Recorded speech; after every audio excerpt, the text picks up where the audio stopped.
tuer Gbagbo en 92. Et Laurent Gbagbo lui-même, il le sait. Il a voulu tuer Laurent Gbagbo en 92 quand il était Premier ministre. Parce que quand il était Premier ministre, c'est lui qui gérait le pays. C'est pas qu'il gérait le pays, c'est lui qui gérait le pays. Vous pouvez bien faire. C'est Draman qui prenait la décision. Donc il a voulu tuer Gbagbo en 92. Et Laurent Gbagbo lui-même, il le sait. Il a voulu tuer Laurent Gbagbo en 92. Donc suivez la vidéo, c'est parti. La marche du 18 février. Nous nous sommes retrouvés à cette marche le matin.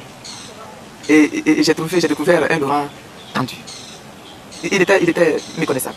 Il était méconnaissable parce que il avait appris que cette marche-là allait être un moment d'épreuve et que un guet-apens avait été prévu. Et il ne m'avait pas donné l'information. Il ne m'avait pas donné l'information. Il avait même essayé de me convaincre de ne pas aller à la marche et je ne comprenais pas. Et je me disais, mais comment ne pas être à une marche, c'est pas possible. Et donc je suis allé et quand j'ai décidé d'y aller, il n'a plus rien dit. Les forces qui redoutent l'ouverture démocratique s'organisent. Et le mardi 18 février 1992, une répression sauvage s'abat sur les démocrates ivoiriens.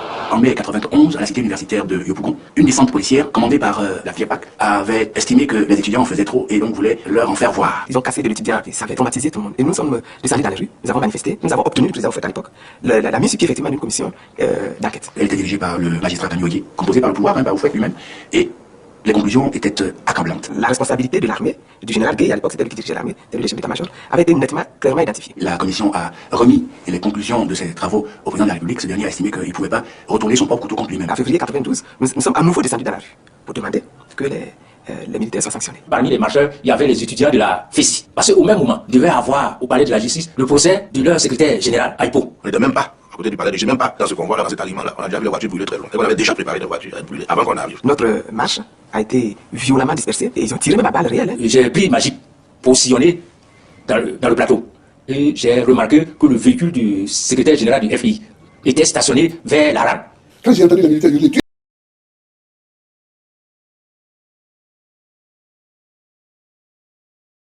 tuez-le!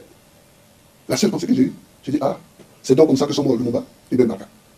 C'est au même moment que les militaires sont arrivés. J'ai constaté qu'ils ont pointé l'arme dans notre direction. Donc, j'ai fait ouvrir pour récupérer maintenant le secrétaire général du FI. On m'a mis dans la jeep. Et on m'a amené au commandement supérieur de la gendarmerie. Le chef de lieu, le général Tani est sorti, il m'a regardé, il a dit, amenez-le à bas. Moi j'ai eu moins de chance, parce que moi ce sont des militaires justement qui m'ont trouvé. Et j'étais avec 4 ou 5 autres personnes, nous étions réfugiés dans des bureaux, dans un bâtiment, et nous y ont trouvé. Ils nous ont amenés donc au camp militaire là, du plateau, et on a été passé à tabac comme c'est pas permis. Une fois de plus, ce sont les gendarmes qui sur leur radio ont écouté les commentaires des militaires, et qui ont découvert donc où les militaires nous avaient menés, et les traitements qu'ils étaient en train de nous faire subir. Ce sont eux qui sont venus et qui nous ont arraché des mains des militaires. Mais moi je m'étais évanoui sous les coups. Je suis allé à bas où j'ai trouvé ma femme, agonisante quasiment. Kadi Monoko, agonisant.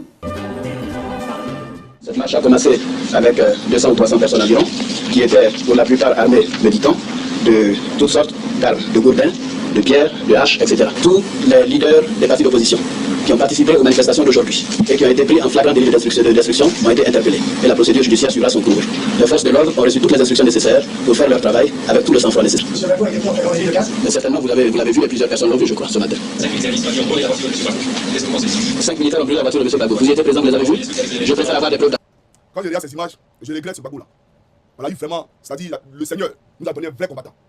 Un grand homme qui doit être enseigné, d'accord, dans nos livres d'histoire, au lieu qu'on nous enseigne les Louis XIV, les Napoléon de Merde, etc. Voilà les gens qu'on doit enseigner bien entendu à nos enfants dans nos livres d'histoire. Et j'espère que la Côte d'Ivoire le fait là. Chers amis, donc c'est déjà vu.